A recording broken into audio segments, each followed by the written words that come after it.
yoo ta'e mul'isa tokko akkaataatti itti fixaa. Yeroo darbee kakkaasin dubbadhe Waaqayyo dura hidhaatti nu hiikaa, dura waanjoo keenya nurraa cabsaa, dura bilisa nu baasaa. Eddasii booda immoo akka nuyi tajaajillu godhaa. Kanas immoo Waaqayyo fuula isaa dura akka nuyi dhaabannuuf araara isaa fi ayyaana isaatiin isa fuulduratti argamne akka dhaabannuuf kana godha Waaqayyo. Isa jedhuun dubbadhe eddasii booda immoo nama boojamaadhaan yookaan immoo nama garbatee jiru, nama hidhamee jiru Waaqayyo tajaajilu isa irrattis waa tokko dubbadheera. Arras immoo gaa isuma itti fufee dubbadha. Akkamitti akka tajaajilu barbaada Waaqayyo seera irratti dubbadha. Waaqayyo akkamitti akka nuyi tajaajilu barbaada laata?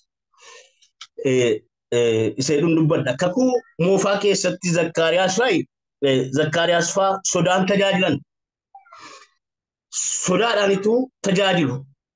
Namni lubatee yookaan namni iddoo qulqullaa sana keessatti aarsaa dhiyeessuu tokko gaafa aarsaa dhiyeessuu dhaqu tokkoffaa sodaa guddaadhaanitu dhaqa.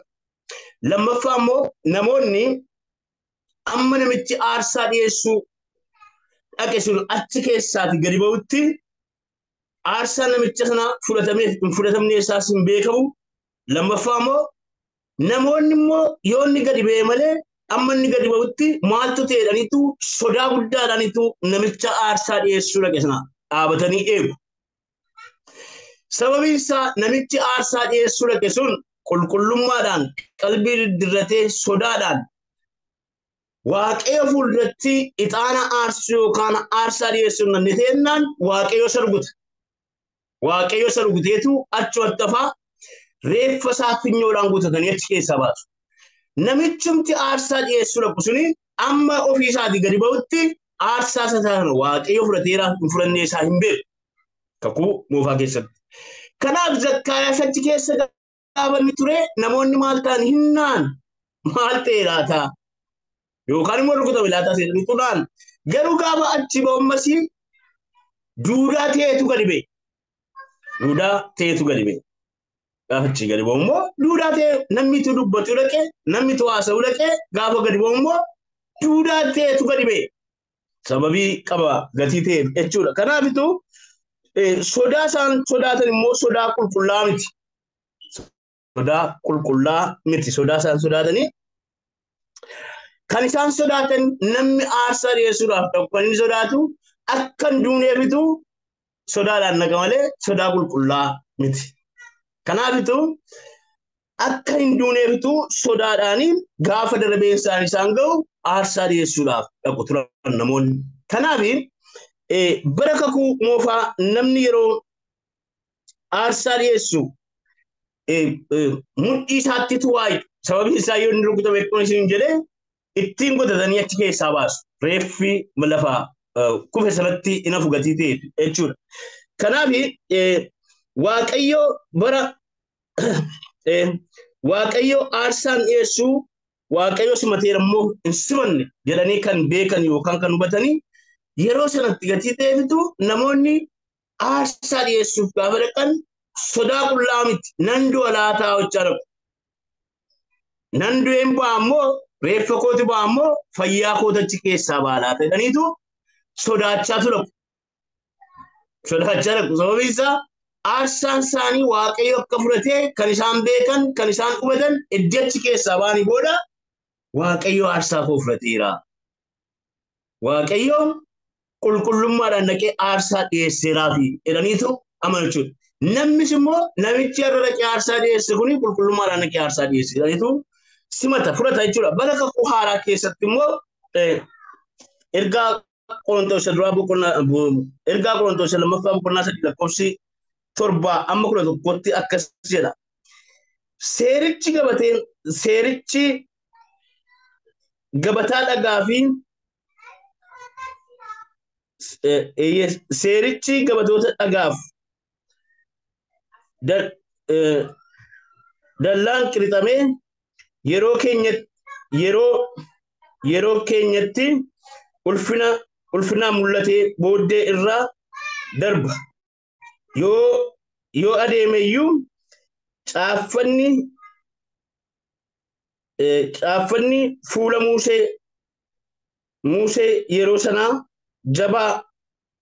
jabaa waan tureef iji saba Israa'el itti ejjechuu hin dandeenye. Egaa seerichi inni du'a farachiisuu hojjetu ulfina akkasii erga dhufe inni hafuura hojjetu immoo ammam caalaa ulfina qabaa ture. Wanti firdii du'aaf hojjetu ulfina qabeessa ergatee wanti qajeelaan nama gochuuf hojjetu immoo ammam caalaa ulfina qabeessa haa ta'ure. Ammas wanti caalaatti ulfina qabu waan argameef inni takka ulfina qabeessa ture ulfina kan hin qabne ta'eera. Egaa inni yeroodhumaaf jiraatee ulfina erga qabaate inni itti fufee jiraatu immoo ammam caalaatti ulfina qabeessa haa ta'ure. Lakkoofsa 9:11 irra deebi'ee dubbisaa. Wanti firdii du'aaf hojjetu ulfina qabeessa ergatee wanti firdii du'aaf hojjetu seerri inni du'atti nama geessuun ulfina qabeessa edditeeti jechuusaati. Ayyaanni Waaqayyoo inni jireenya namaaf kennu immoo ammam ulfina qabeessa ta'ure jedheetu dubbata jechuudha. Seerri wanti firdii du'aaf hojjetu ulfina qabeessa ergatee wanti qajeelaa nama gochuuf hojjetu immoo ammam caalaa ulfina qabeessa ta'ure. Inni qajeelaa nama taasisu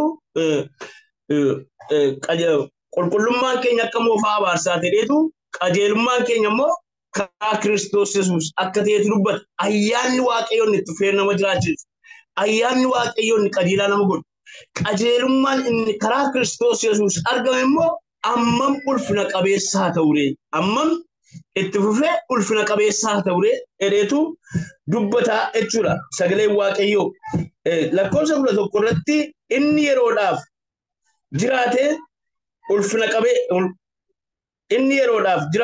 jiraate ulfina erga qabaate inni itti fufee jiraatu immoo ammam caalaa ulfina qabeessa ta'ure. Inni yeroodhaaf kakuu moofaanii gaaddidduu kakuu haaraa akka ta'etu sagalee Waaqayyoo jiraata. Dubbata. Amma Kiristoos Yesuus dhufutti akka inni geessetu dubbata jechuudha. Inni itti fufee jiraatu gaafa jedhu ayyaanni Waaqayyoo, araarri Waaqayyoo inni karaa Kiristoos Yesuus argame qajeelummaan Waaqayyoo inni nama cubbamaa qajeelaa taasisu immoo itti fufee akka inni jiraatu dubbata. Kanaaf sodaan kakuu moofaa keessa jiru sodaa du'aati jechuudha. Zakkaariyaas yookaan luboonni moofaa keessa kan isaan ittiin sodaatanii tajaajilan nan du'a laataatii jedhaniiti malee sodaata qajeelummaa miti jechuudha. Inni qajeelummaan karaa Kiristoos Yesuus mul'atu inni itti fufee jiraatu garuu ayyaanni Waaqayyoo sun araarri Waaqayyoo sun inni nama jiraachisuun garuu jireenyatu namaaf kenna. Seerri nama ajjeesa. Maaliif Zakkaariyaas yoo argitanii fi ergamaan Waaqayyoo amanuu gaafa inni dudee diduu akkas jedhe. Dubbiin kun hin raawwatama. Ati garuu amma gaafa sanaatti maaliif taatu hin dubbattu duudhaa taatattiin jedhe. Ergamaan Waaqayyoo araara gochuun beeku.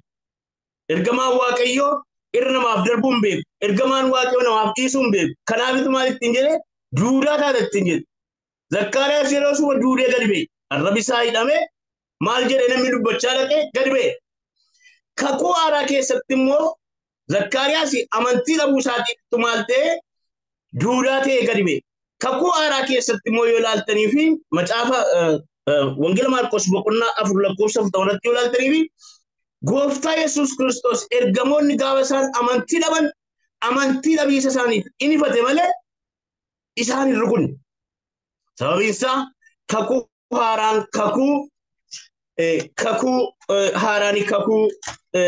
araaraati yookaan immoo kan araaraati gatii ta'ee fi inifate. Ergamoota inifate. Ergamaan Waaqayyoo irra namaaf darbuun beeku, araara gochuun beeku, dhiisuun beeku, rukutumaa beeka, faraduma beeka.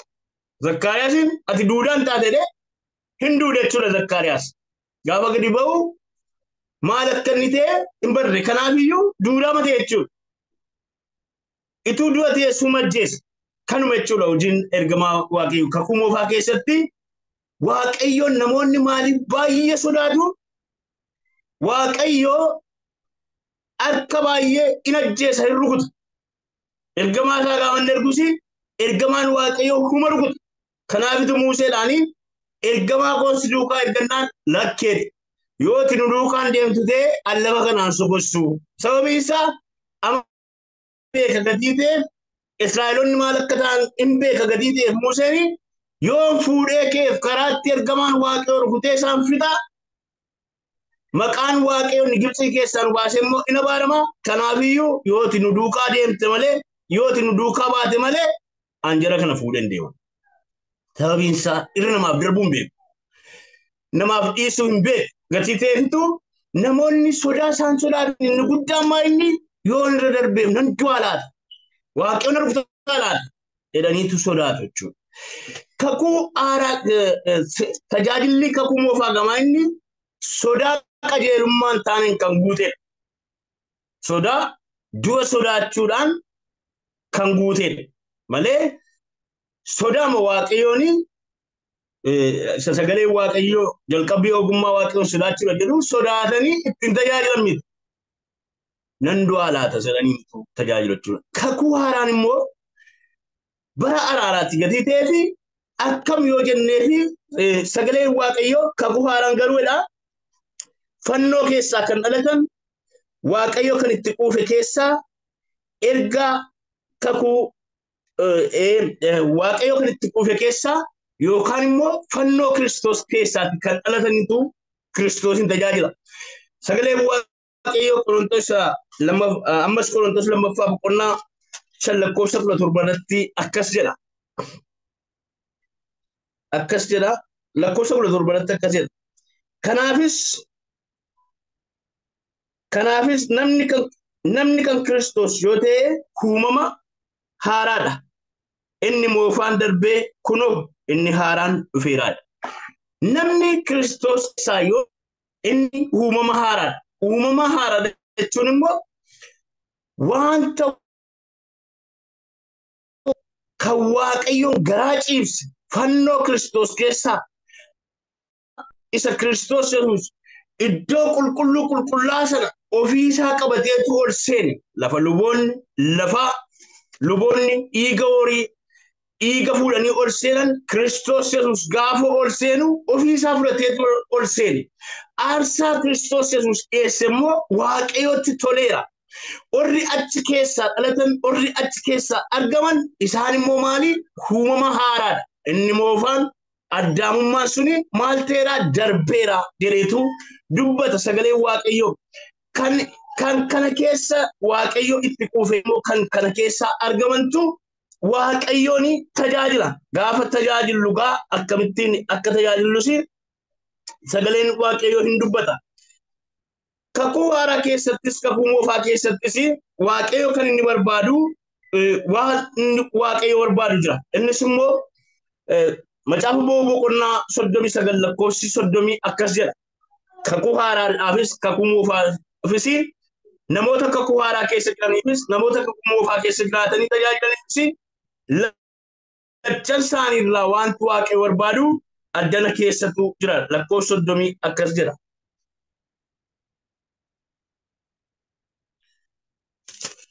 Lakkoofsi 30 akkas jedha. Isin akka daraaraa warqee qulqullaa irraa hojjetame gonfoo qulqulluu jedhamee beekamu sana hojjetanii akka nama mallattoo irratti keessa galchee qirixeetti caaffata Waaqayyoof kan qulqullaa'e jedhu irratti qirixaa baasaa jedhe. Waaqayyo akkasitu jedheedha. Isa akka daraaraa warqee qulqulluu irraa hojjetame gonfoo qulqulluu jedhamee beekamu sana hojjetanii akka nama mallattoo irra keessa galchee qirixeetti caaffata waaqayyoof kan qulqullaa'e jedhu maal godhaa irratti barreessaa. Kakuu haaraa keessattis kakuu moofaa keessattis waaqayyo maal barbaada? Hundumtuu qulqullummaan akka isa tajaajilan barbaada. Qulqullummaan isheen jedhamtu kun immoo kan eenyuuti? Kan waaqayyooti. Waaqayyoof kan qulqullaa'e jedhaati irratti barreessaa. Lubni kakuu moofaa keessatti uffata mataa irratti uffatan gaafa uffatu uffata sanarra waa tokkotu jira. Waaqayyoof kan qulqullaa'e yookaan immoo qulqullummaan kan waaqayyooti wanta jedhamutu irratti caafamee jira. Namni dhufee luba tokko argu gaafa luba sana argu maal irraa dubbisaa? Qulqullummaan kan waaqayyooti waan jedhutu irraa dubbisa. Kun immoo dhaamsa lamatu of keessaa qaba. Tokkoffaa waaqayyo qulqulluudha. Lammaffaa immoo namni waaqayyoof hojjetu qulqullaa kan ta'e, waaqayyoof adda kan ba'e, waaqayyoof kan of kenne, waaqayyoof aarsaa kan of godhe nama akkasiiti namni kun jedhama. Tokkoffaa hojjetaa waaqayyooti, waaqayyo qulqulluudha. Lammaffaa immoo namni kun nama waaqayyoof adda ba'e jedhaniitu luba sana gaafa ilaalan namoonni waa lama kanatu irraa argachuudha. Waa lamaan kana gaafa irraa argan waa tokkotu hubatu. Waaqayyo qulqulluu mudaa hin qabne akkami ta'etu hubatu. Lammaffaa immoo namni waaqayyoof hojjetu tokko nama qulqulluu ta'e, nama waaqayyoof adda ba'e, nama waaqayyoof jireenya isaa kenne, nama waaqayyoof aarsaa of godhe, nama waaqayyoof bara isaa kenne akka ta'etu hubatu jechuudha. Kana lachanitu namicha sanarraati hubatu yookaan immoo kana lachanitu namicha irraati hubataniitu qabatu jechuudha. Qulqullummaan kan jiraatu inni na tajaajila. Qulqullummaan kan jiraatu inni na tajaajila. Ergaa Qorontoos lammaffaa boqonnaa 7 lakkoofsa 1 akkas jedha. Ibsa gabaabsaan macaafa qulqulluu wajjin dubbadha. Maaliif yoo baay'ate guyyaa 3 caalaa barsiisuun barbaadu gadi ta'e jechuudha. Kottaa waanuma dhanna keenyaaf hafuura keenya xureessuutti of hin qulleessina. Phaawulos akkas jedha. Kottaa waanuma dhanna keenyaaf hafuura keenyaatti maal goona of hin qulleessina. Ergaa Qorontoos qulqullummaan kan jiraatu inni naa tajaajiludha. Eenyutu Phaawulos kanaafiyyuu qulqullummaan jiraachuudhaaf immoo maal ta'uu qabna? Kottaa foon keenyaaf hafuura keenya xureessutti maal of goona? Of qulleessina. Namni maal qabaa? Foon qabaa, hafuurri qabachuudha. Kanaaf maal ta'uu qabna? Waaqayyoon hin tajaajilla jennaani kottaa waanuma foon keenyaa fi hafuura keenya xureessutti maal goona? Of qulleessina. Kottaa. Mee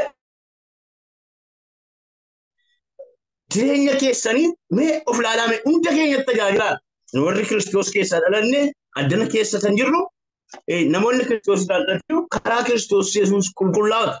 Garuu waaqayyoof hojjechuudhaaf waaqayyoon tajaajiluuf immoo kottaa waanuma foon keenyaaf hafuura keenya xureessu hundumaatti maal of goona? Of qulleessina. Kottaa of qulleessina. Sababiin isaa qulqullummaan kan jiraatu inni maal godhu? Inni naa tajaajilu waaqayyo. Gatii ta'e.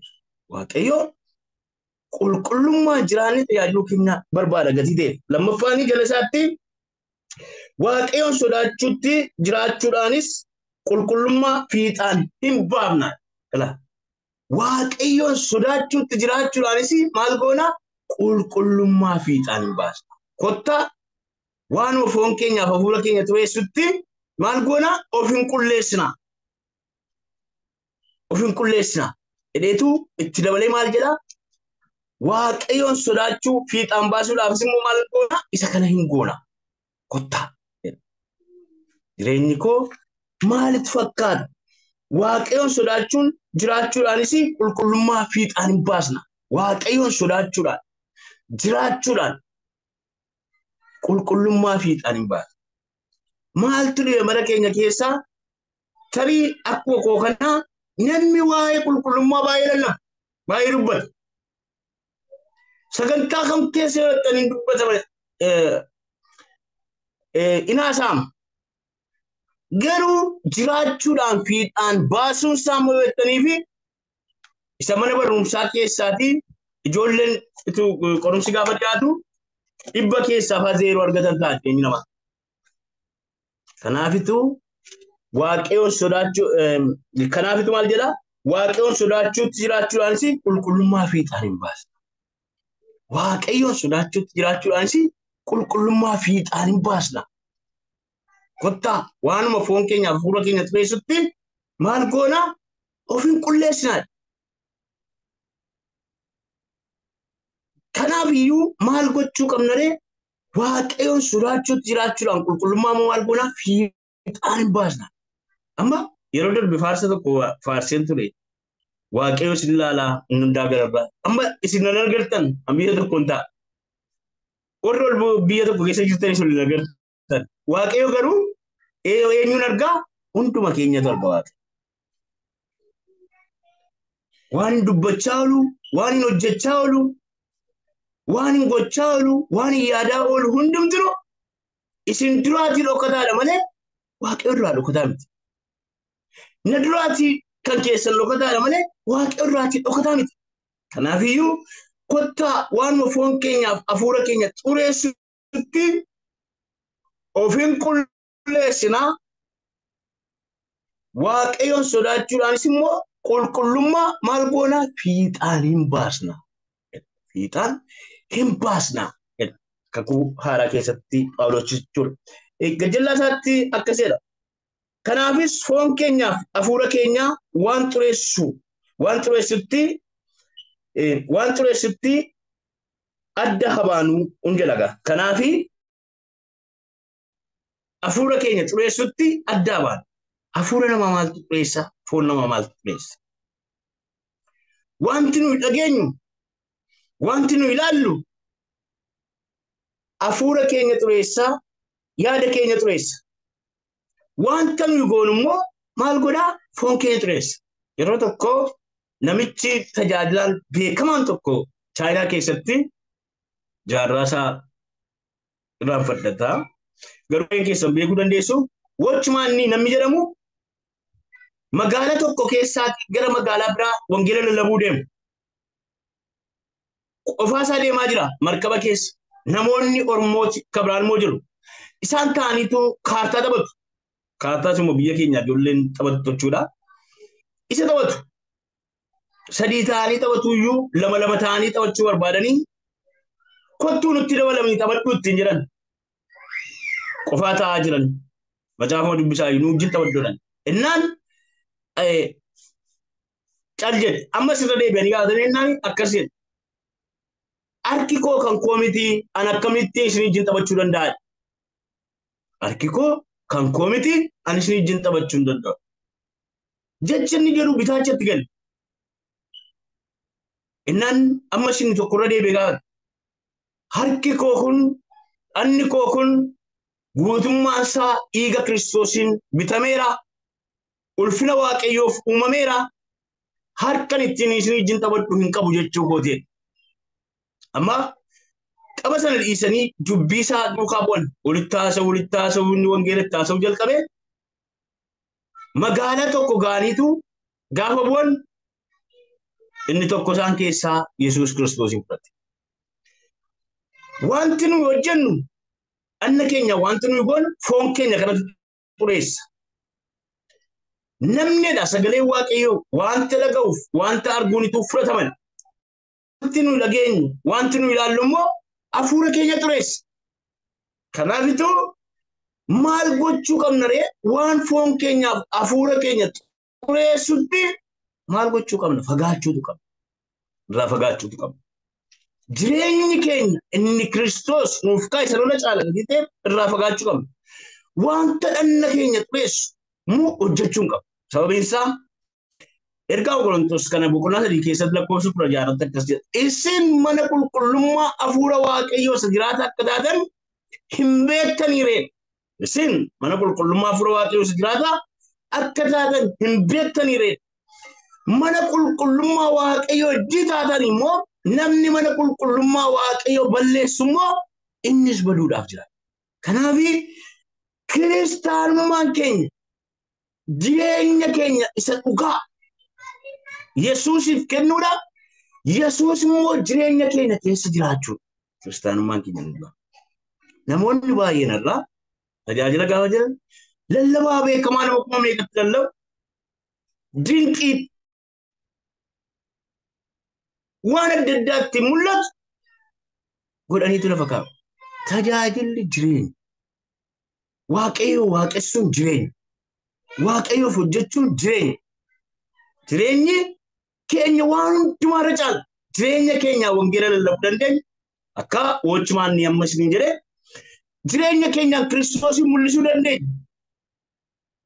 Bara addunyaan kun kaambii lama gidduutti bulaa turte namichi tokko immoo namichi kiristaanii tokko Soobeet ishee sooshaalistii taate keessatti wangeela lallabuudhaaf hojii biraadhaan qaxaramee dhaqeetu irratti beekamee qabama. Mana hidhaa keessa sagal gabaabumsa anaan na gargaaree dhagatii ta'eefitu wanta nama gargaaru wanta jireenya kiristaanotaa irratti mul'ate dhagatii ta'eefituma kan lallabuun Kiristoos. Innaan mana hidhaa keessa gaafa galu namni biraan tokko immoo yakka biraa hojjetee namni waaqayyootti namanne tokko immoo achi keessa jira. Lachuu nyaata baay'ee nyaata. Inni waaqayyootti namanne sun keessumaatti nyaata baay'eetu nyaata. Nyaati san ga'u. Namichi inni gooftaa qabu yookaan kiristaana ta'e kun immoo daabboon lama ganama gaafa isaaf kennamu kan isaa irraa risee daabboo tokko sanaaf kenna. Yeroo hundumaa immoo waa'ee gooftaatti dubbata. Inni waaqayyootu jiraate iyyuu kana keessatti maaliif hidhamta maaliif itti geessaa jedhaa. Boris akkas godhaa iftaanis akkas godhaa iftaan dubaas akkas godhaa. Guyyaa tokko akkas jedhe ganama keetti. Yesuus himti inni ati jettu kun maal fakkaataa wanta inni fakkaatu natti agarsiisi. Wanta inni fakkaatu natti agarsiisi. Ani Yesuus kee kana nan fudhadhaa jedhaan. Yesuus kee kana nan fudhadhaa jedhaan. Yesuus kun anumaan fakkaataa anaaniyyuu nama akkasii kan na godhe isaan. Iddoo as fakkaata ta'etti nama gaariidhaa. Ani osoo nan fudhadhaa jedhee fudhata. Jireenya kiristaanummaa lafa jirrutti jireenyi keenya wangeela lallabuu lafa hojii keessanitti naannoo jirtanitti afaan keessa yoo dubbachuu dhiise jireenya qulqullummaa yoo jiraanne jireenya waaqayyoon sodaatu yoo jiraanne namni iyyuu eenyuti siin jedha guyyaa tokko Kiristoosin mul'isuun Kiristoosiin hojjechuun akkasitti jechuudha. Kanaaf egaa tajaajilli egaa adda bahuudhaaf immoo wanta nama xureessutti wanta hafuura namaaf foon namaa xureessutti of qulleessuudha. Waaqayyoon sodaachuudhaan immoo qulqullummaa maal gochuudhaaf fiixaan baasuudha. Tajaajilli kanatu qulqullummaan keessaaf alaa qulqullummaan keessa keenya keessaa fi alaan wanta mul'atuudha. Jireenyi dhugaa nuyi jiraannu qulqullummaatti nuyi jiraannu bakkee keenya mul'isa. Keessi keenyas qullaa yoo ta'e immoo isa keessa keenyaatu bakkeetti gadi ba'a. Kana jechuun namni qulqulluu of gochuun yookaan qulqullummaan namatti hidhata miti. Qulqullummaan waaqayyootti hidhata. Eenyummaa waaqayyooti qulqullummaan. Qajeelummaa waaqayyooti qulqullummaan. Garuu keessaaf dhaan mul'achuu qaba gaafa jennu keessa keenya keessatti Kiristoos moo'ee yoo jiraatee fi bakkee keenyaan mul'ata. Keessa keenya keessa waaqayyoon sodaachuu yoo nu keessa jiraate amalli Kiristoos irraa mul'ate yoo nu keessa jiraate bakkeettitu mul'ata. Wanta keessa keenya guutee wanta keessa keenya tootetu wanta keessa keenya keessatti nuyi gooftaa godhannetu bakkee keenya keessaa mul'ata. Afaan keenya keessaa mul'ata. Jireenya keenya keessaa mul'ata. Qulqullummaan kan waaqayyooti gaafa jedhugaa namni waaqayyoo hojjetu immoo namni inni qulqulluu ta'e munaa tajaajilu inni waaqayyo jedhu immoo namni inni keessa isaatti nama hoosifate. Namni inni keessa isaatti gooftaa na godhate. Namni inni keessa isaa naaf kenne Ani immoo jireenya isaa keessaan na mul'adha jechuudha karaa. Ani immoo isa keessaanii ofii koo na mul'ifadha jechuudha. Kanaafitu namooti maaliinitu nu beekuu danda'u yoo jennee jireenya nu jiraannu eenyummaa keenya mul'isa. Keessi keenya eenyummaa keenya mul'isa. Keessi keenya eenyummaa keenya mul'isa. Jireenya nu jiraannu eenyummaa keenyatu mul'isa. Sababiin isaa immoo Gooftaa Yesuus Kiristoos gaafa dubbatu maal jedhaa? Muka gaarii hundumaa maal isaatiin beektudha? Ija isaatiin beektudha. Wangeela Maatiyoos boqonnaa 7 mukni maangoo ta'uu isaa kan inni beekamu muki isaa dhaabbatee baalli isaa gadi mul'ate miti. Ija maangoo yoo godhateef jechuudha. Kanaaf kanatu fakkaata jechuudha. Kanaaf jireenya keenya kana keessatti of qabu yookaan immoo ofii keenya keessatti kana arguu qabna jechuudha. Amala Waaqayyoo isa jijjiiramneedha. Maaltu qulqullummaan Waaqayyo yeroo kamittiyyuu bara kamittiyyuu qulqulluudha. Waaqayyo qajeelaadha. Waaqayyo qulqulluudha. Waan hojjetetti qajeelaadha. Waaqayyo immoo bara baraan qulqulluudha. Kanaafitu jaarsolii 24 maanguddoon 24 fi ergamoonni qulqulluu jedhaniitu sa'aatii 24 qulqulluu Waaqayyo gooftaan machaa inni qulqulluudha. Lafti immoo ayyaana isaatiin guuteetti jedhaniitu kanaaf dubbata.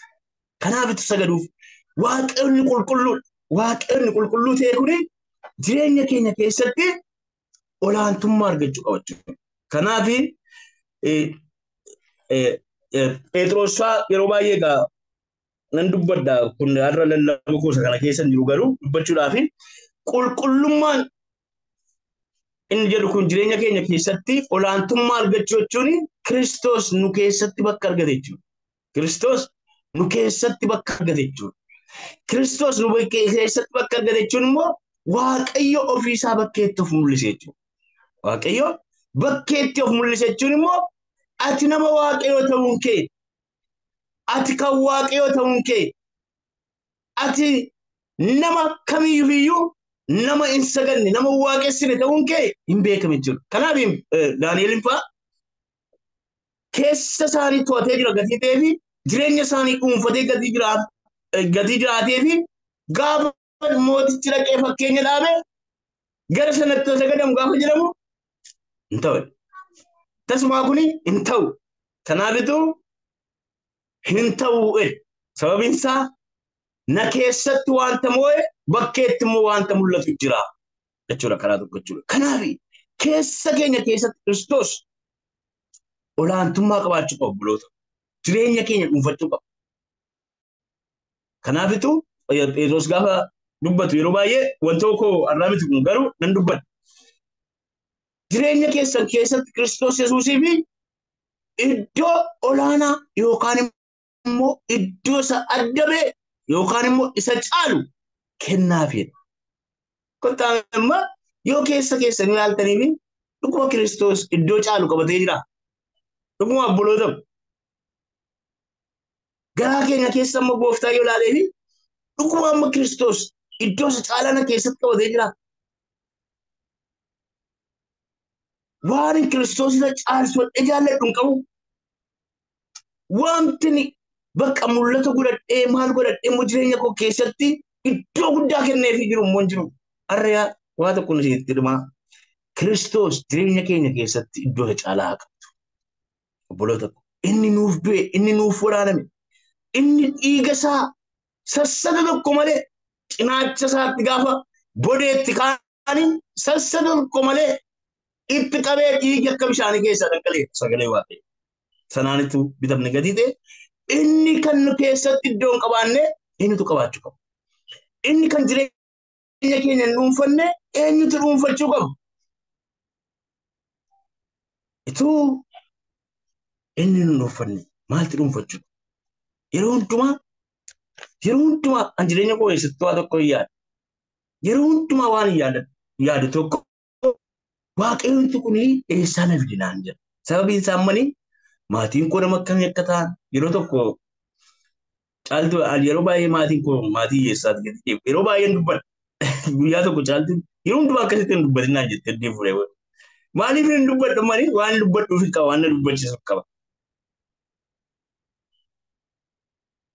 Waan waaqayyo keessaa na fideen beeka gatii ta'ee fi waan waaqayyo keessa na dabarsisana ani irraanfachuu hin qabu. Kanaaf waan inni nuuf godhe lafa inni nu kaase lafa inni nu fide yoo beeknee fi nu keessatti akka inni iddoon godhanne kan goonu.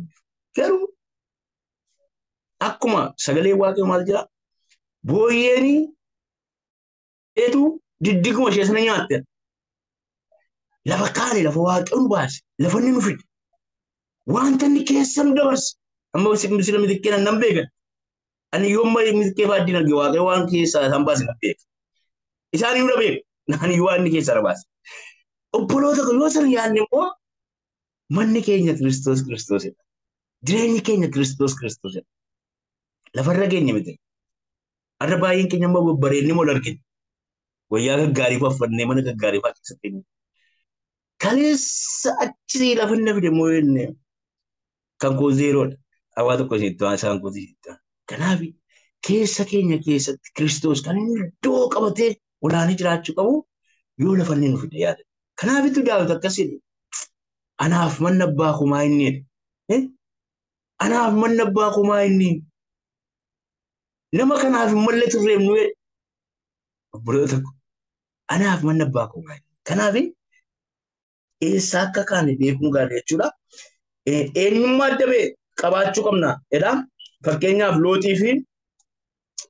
looxiif nooyin fa'aa ilaalla. Akka fakkeenyaattitu Petros hojii ergaa Petros lammaffaa boqonnaa 2:8 lafa kaa'e jireenya isaanii Petros hafuuraan dhugaa beefeedha. Nan dubbisa.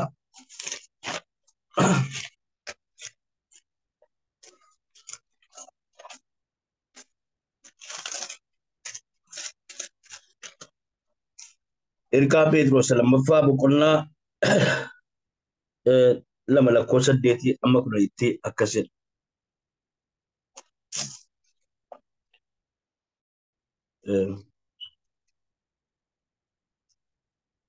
Akkasidha. Namichi qajeelaan suni yeroo isaan gidduu jiraatu waan arguuf waan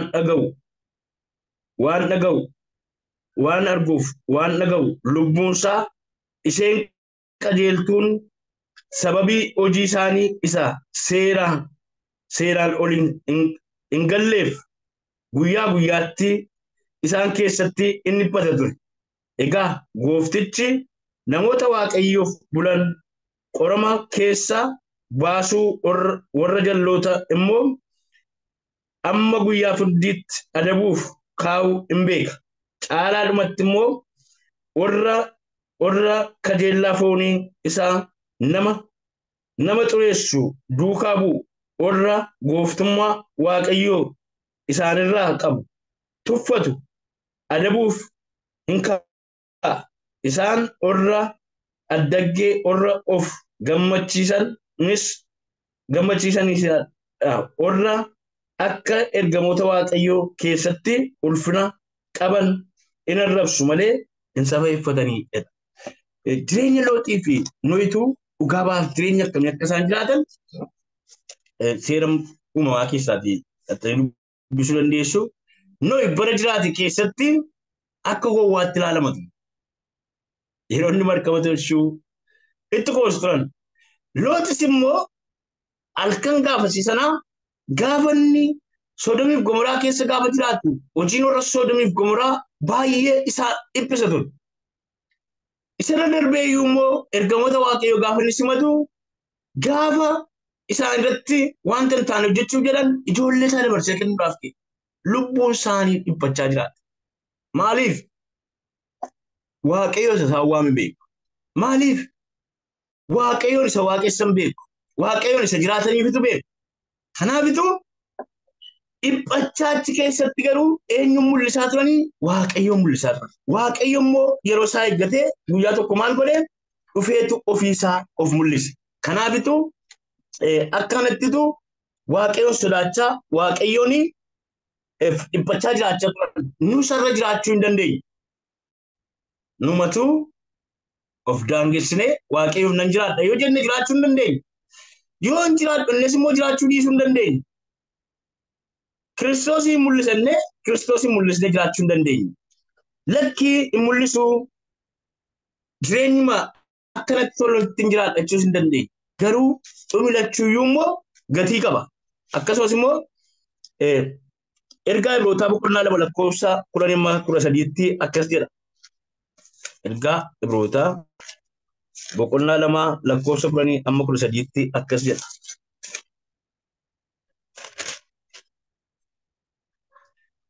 Waaqayyo inni wanta hundumaa maqaasaaf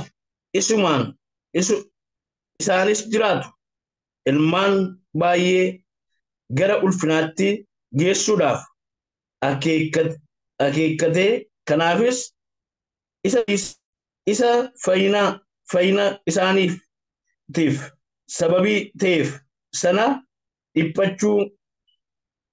dhiphina gaggeessuun waan hundumaa fiixaan baasuu gochuun hojii isaa ture.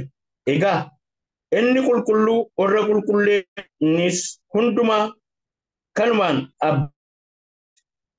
sababii kanaaf inni qulleessu sun obboloota koo jedhee isaan waamuu iyyeellaane inni obboloota kootti maqaa kee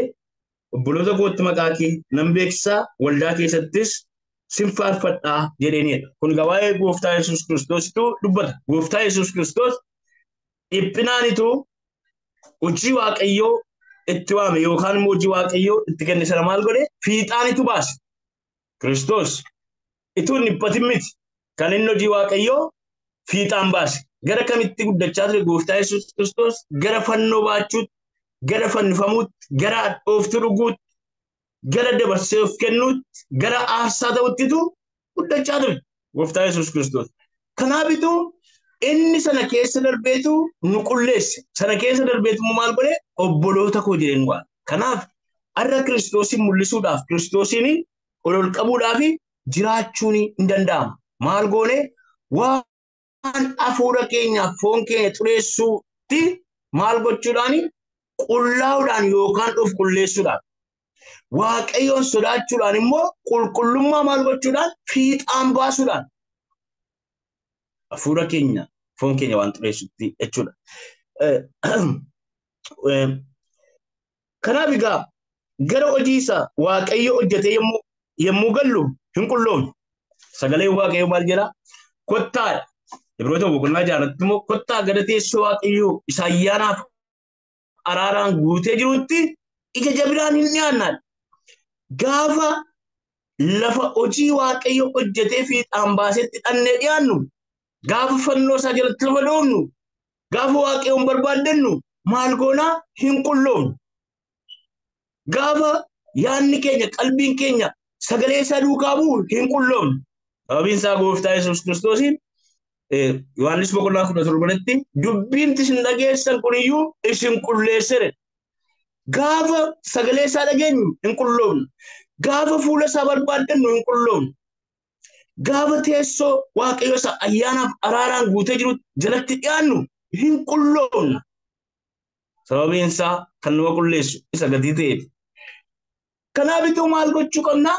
Gara teessoo waaqayyootti dhiyaachuu qabna. Akkas jedhee namni macaafa qulqulluu barsiisu tokko akkas jedhe. Macaafni qulqulluun jedhe cubbuu irraatti nama dhorkaa. Cubbuun immoo jedhe macaafa qulqulluu irraatti nama dhorkaa. Yeroo cubbuu hojjennu macaafi qulqulluun eenyummaa keenya nutti gatii ta'ee fi dubbifachuu qabna. Namni baay'een ammoo maaliifitu lafa waaqeffannaa baqataa, lafa dubbii waaqayyootti dubbatamu baqata yoo jettanii fi wanta inni dhaga'u sun isa ceephaa. Wanta inni hojjetu sun isa ceephaa gatii ta'ee fi dhaga'uun barbaadu.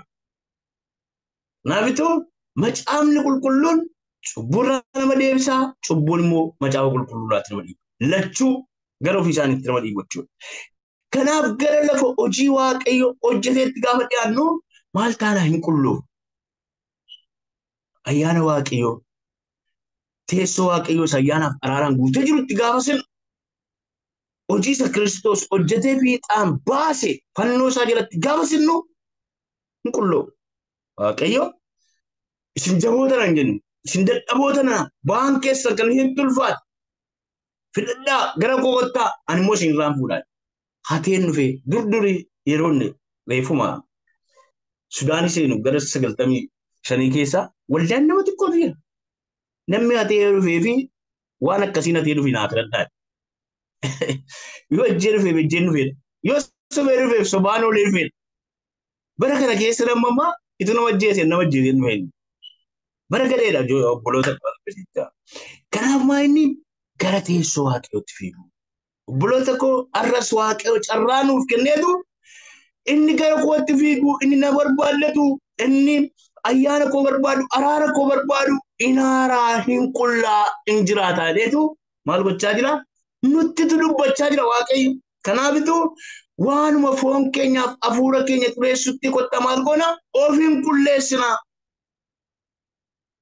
Waaqayyoon sodaachuudhaan immoo qulqullummaa maal hin goona fiixaan hin baasna. Amma lallabnee hojii waaqayyo waan fiixaan baasnu fakkaata. Faarfannee waan fiixaan baasnu fakkaata. Raajii dubbannee waan fiixaan bahu fakkaata. Miti obboloota jireenya keenya barbaada. Kanaaf yeroo tokko waa tokko ni akka fakkeenyaatti barsiisa. Hafuura namaa waan xureessu keessumaatti waa'ee nama haasa'u.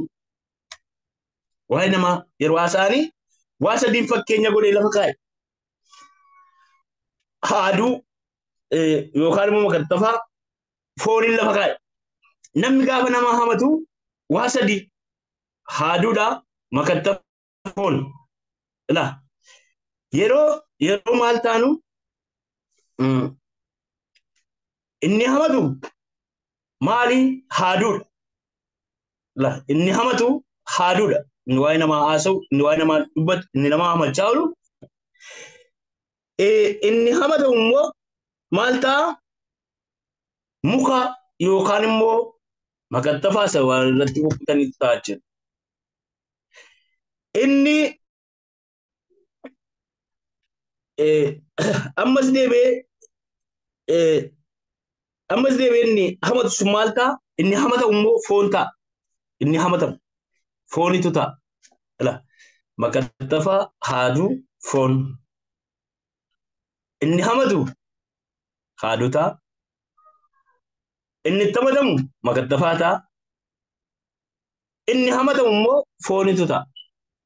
Kukkutuudha jechuudha akkuma foonii akkuma shunkurtii fa'aa jechuudha. Kanaaf jireenya keenya wanta kottaa waanuma foon keenyaaf hafuura keenya xureessutti maal ta'a of hin qulleessinaa gaafa jedhu ana rabbi koo waaqayyoof uumamedee yoo rabbi koo dubbachuudhaaf kee kan waaqayyoota ittiin jechuun qaba.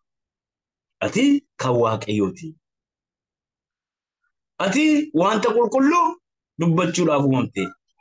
Ati afaan waaqayyoo ta'uudhaaf uumamtedee arraba koo waaqayyo na qulleessi jechuun qaba jechuudha. Kanaaf itti daawwatu gaafa dubbatu maal godhaa?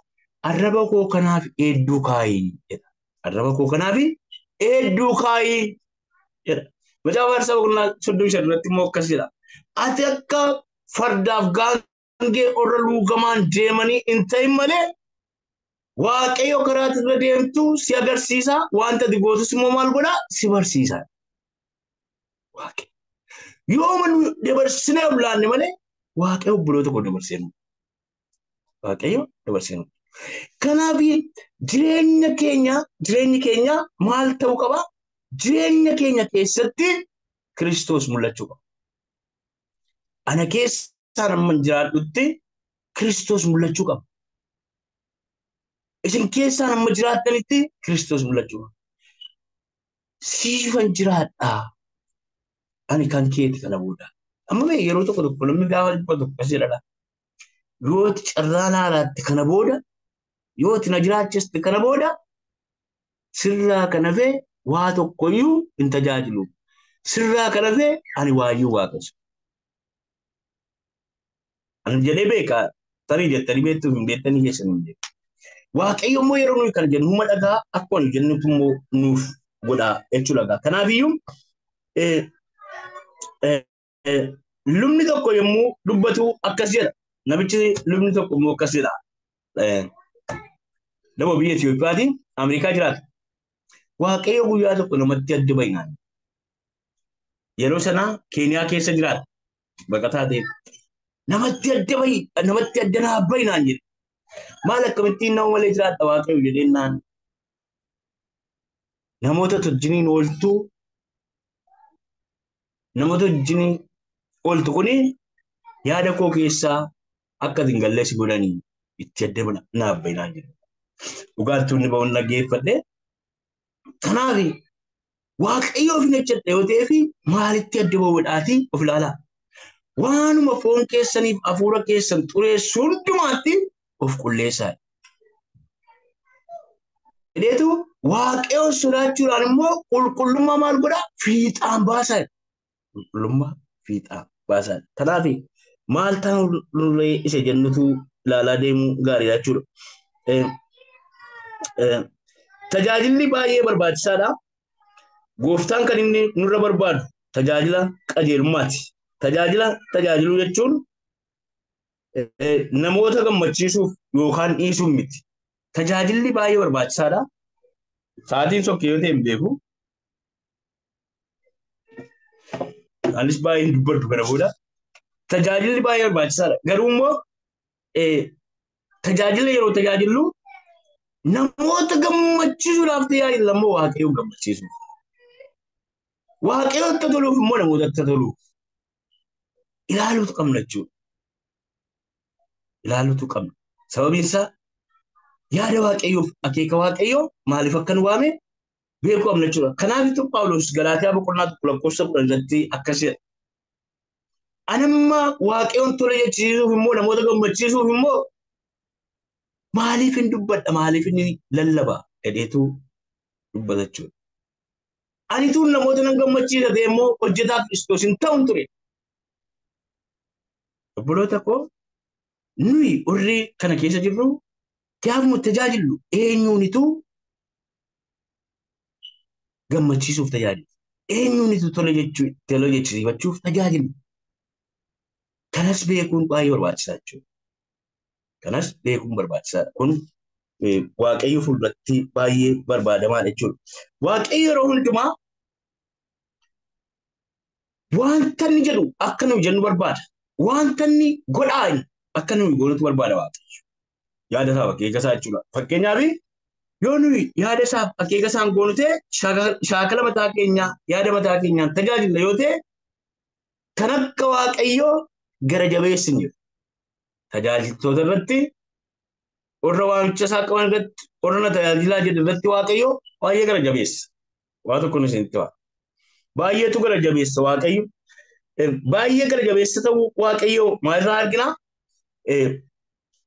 Seera lakkoofsaa boqonnaa 10 yoo laaltanii fi seera Lewwotaa boqonnaa 10 yoo laaltanii fi ijoollee Aroonitu argitu.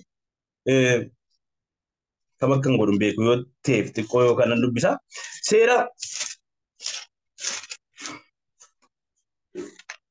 Seera lakkoofsaa boqonnaa 10 irratti ijoollee Aroonitu argina.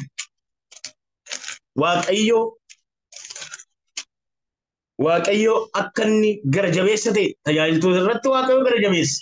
Akka inni gara jabeessa ta'e asitti argina. Ijoolleen Aroon waaqayyoof aarsaa akka dhiyeessan waaqayyoof akka hojjetan waaqayyotu abbaa isaanii duukaa isaan waame. Guyyaa tokko garuu ijoolleen Aroon akkas godhan aarsaa dhiyeessuu beeku, waaqayyo fuulduratti dhiyaachuu beeku, shaakala kana hundumaa qabu. Shaakala isaa qabu gatii ta'ee fi guyyaa tokko akkas godhan abidda laa fuudhanii fidaniitu iddoo aarsaa waaqayyootti geessaniitu aarsaa dhiyeessuu dhaqan. Abidda laa seera lakkoofsaa seera Lewwotaa boqonnaa 10 dubbisaa isinitti booda abidda iddoo aarsaa waaqayyootti dhiyeessuudhaaf qodaa ixaanaa sanitti abidda alaa fidanii guuttatanii fidaniitu aarsaa dhiyeessuutti ka'an. Waaqayyo obboloota koo baay'ee gara jabeessa. Warra tajaajilan irratti gara jabummaa qaba Waaqayyo. Innaan akkas godhe Waaqayyo abidda fidanii shaakala qabu, beekumsa qabu, waan tokko waan isaan danqu hin jiru fidanii gaafa isaan dhiyeessan Waaqayyo akkas godhe. Abidda isaaniinis achi hambise Waaqayyo. Abidda Waaqayyoo hin bu'e, abidda isaanis hin nyaate, isaaniinis hin nyaate. Abbaa isaaniitti deebi'ee Waaqayyo akkas jedhe. Akka ciisettee hin boonyee waan isin ajaa'ibatu waan gara jabummaa isin ta'a. Akka ciisettee hin boonye, akka hin gaddine, akka waan tokko hin goone. Sababiin isaa ani Waaqayyo ulfina qabeessa. Ani Waaqayyo ulfina qabeessa. Obbola tokko bara kakuu haaraa kanas ayyaana keessa yoo jiraanne iyyuu araara Waaqayyo keessa jiraanne iyyuu Waaqayyo obbola tokko yeroodhaaf malee kan itti qoosan miti. Waaqayyo kan itti qoosan miti. Sagalee Waaqayyo. Kanaaf Waaqayyo yeroo tajaajilu akkamitti tajaajilu sodaadhaan tajaajilu. Akkuma sagalee Waaqayyo jedhee kottaa waanuma foon keenyaaf hafuura keenya xureessutti maal hin goona ofiin qulleessina. Waaqayyoon sodaachuudhaan immoo qulqullummaa maal hin goona fiixaan hin baasna. Waaqayyo warri tajaajilan akka sodaadhaan isa tajaajilan akka wanta inni barbaade wanta inni godhaa gochuudha malee wanta yaada keenya beekumsa qabaa. Amma lallabuu hin danda'ane gadi naquu hin qabu. Waan tokko itti hima. Awwaal yaada koo keessa Waaqayyo kaa'in isin tajaajila. Tokko argachuudhaan miti. Tajaajila gaafattanii gatii tokko argachuudhaan miti. Lafa onaa keessatti tajaajila isaan tokko fudhadhee beeku. Waaqayyo duratti isinitti waan namoonni beeku. Isin gammachiisuudhaaf isin tola jechuu balaayin kun tajaajila akkamii tajaajila akkasiin jettanii. Wanta inni keessa kaa'in isinitti dubbadhaa. Eddasii booda qoodi koo dubbachuudha malee poolisii miti ulee baadheessan duukaan jechuudha. Garuu wanta inni jedhu nan jedha kalma isitti himuudhaaf jedhee. Kanaaf Waaqayyo yeroo hundumaa maal barbaada? Wanta inni godhi nuun jedhu akka goonu barbaada malee wanta ofii keenyaaf yoo akka nuyi godhu hin barbaadu Waaqayyo. Waan tokko jettama. Kanaaf immoo maa inni qulqullummaa waan foon keenyaaf hafuura keenya xureessutti of qulleessuu qabna.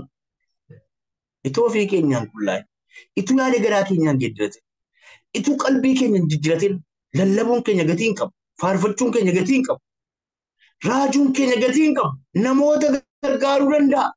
Nuuf garuu du'a nuuf ta'uu danda'a. Kanaaf obboloota koo bara jiraannu hundumaa Waaqayyoon sodaachaa Waaqayyoof jennu isiniin jedha. Tajaajilaaf ulfinni isaa inni guddaan Waaqayyo.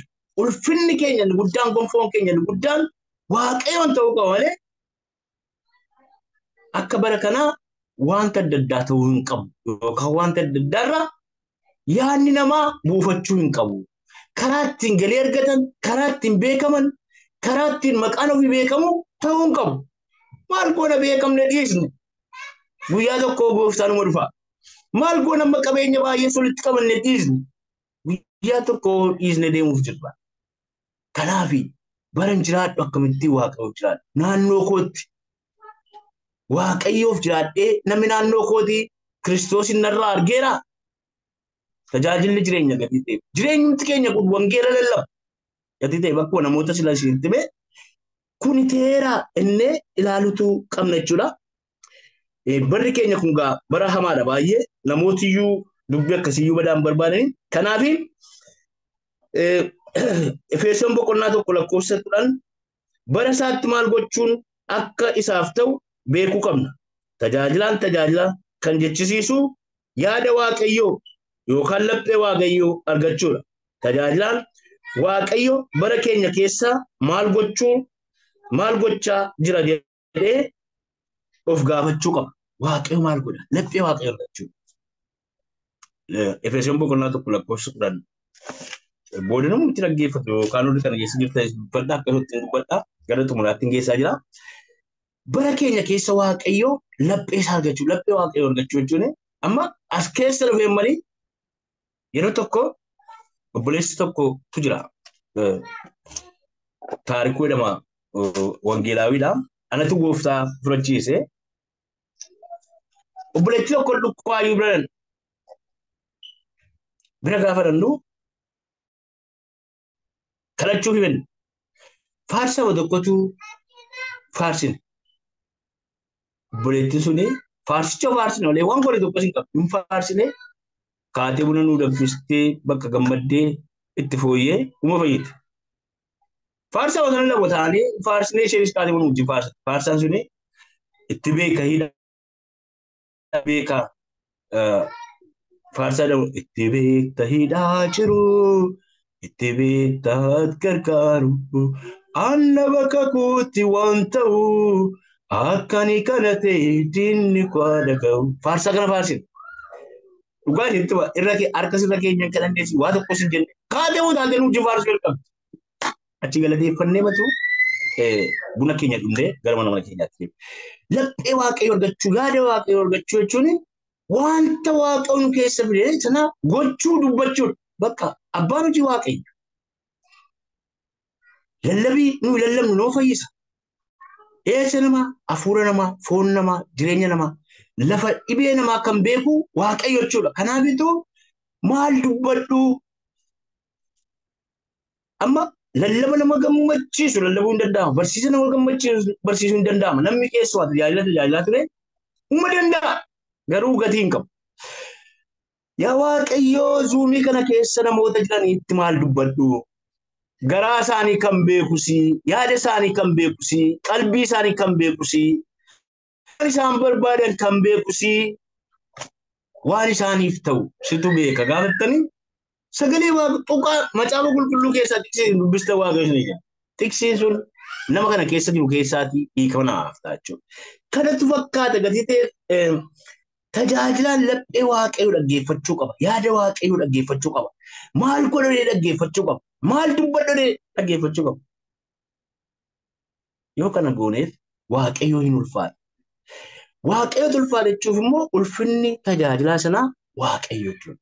Waaqayyo kana barbaada waaqayyo sin jechuudhaaf hin jedhe.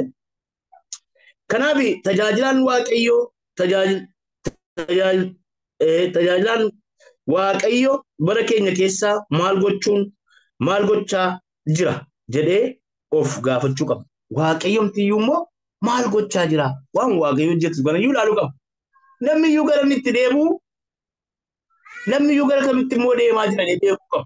Obboloota koo wangeelli baay'een isaa yeroo darbes dubbachaa ture Yohaannis cuuphaan gaafa dhufee lafa onaa keessa deeme gaafa lallabuu jalqabee yaada garaa keessanii geeddaradhaa mootummaa waaqayyoo isinitti dhiyaatteettidha.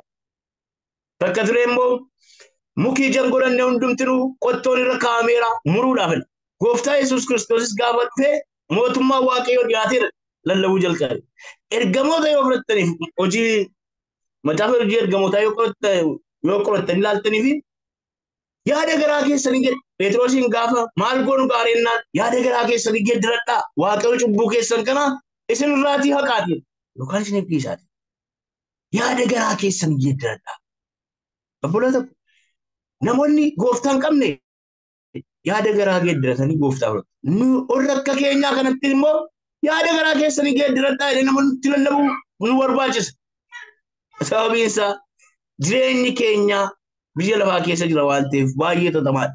Baay'eetu hamaadha. Gatii ta'eef kana keessatti wangeelli gaa hojjetaan waaqayyoo tajaajilaan namootaan yaada garaa keessanii geeddaradhaa jechuudha. Yaada garaa keessanii geeddaradhaa. Yaada garaa keenya yaadni garaa namaa baay'ee hamaadha. Waaqayyo akkoo waan uume keessaati kan inni itti gaabbee nama qofa. Bineensa uumama uume hundumaa keessaa waaqayyo uumuu koof nan gaabbe deembe. Gaafa namni hammaatu waaqayyo maal jedhee ani nama uumuu kootti maal hin godhe nan gaddeedha. Kanaafiyyuu namni inni waaqayyoon itti gadde kuni gara mootummaa waaqayyootti akka inni deebi'uuf akka inni galuufi yaada garaa kee geeddaradhu ittiin jechuu qabna itti dubbachuu qabna isiniin jedha. Ibroota boqonnaa tokko lakkoofsa tokko amma afuriitti waaqayyo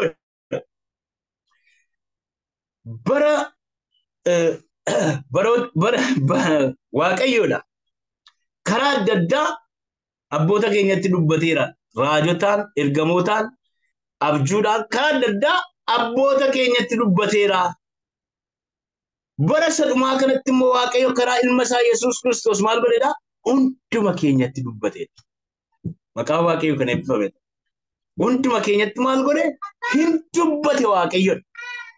Obboloota koo Waaqayyo irra hunduma keenyatti dubbata. Hunduma keenyatti dubbata. Hundumti keenya akkuma sila siniin jedhe karaa Kiristoos Yesuus uumama haaraadha, dhaloota haaraadha. Karaa Kiristoos Yesuus ijoollee Waaqayyooti. Waaqayyo immoo bara dhumaatti karaa Kiristoos Yesuusitu hunduma keenyatti dubbate. Yoo nuyi gurra keenya duuchinee Waaqayyoon dhaga'uu dadhabne, yoo nuyi jireenya keenya wanta xuraa'ummaadhaan guunnee jireenya keenya keessatti Waaqayyoof ulfina kennine, Waaqayyo nu keessatti iddoo dhabe malee Waaqayyo hunduma keenyatti dubbata. Waaqayyo hunduma keenyatti dubbata. Kanaaf Waaqayyoon tajaajiluudhaaf maal gochuu qabna? Kottaa jedhee waanuma foon keenyaaf hafuura keenya xureessu hundumaatti of hin qulleessinaa. Waaqayyoon sodaachuudhaan immoo qulqullummaa fiixaan hin baasnaa. Eetu dubbata jechuudha. Kanaaf obboloota koo Waaqayyo isa dhageenya nuuf eebbisu. Yeroo dhuftutti xiqqoo ishee haftee dubbadhee fixaa. Waaqayyo isin haa eebbisu. Isinitti hin baay'isitee hin beeku. Gaafa baay'atu namni nuffaan baay'een jaallatu nama.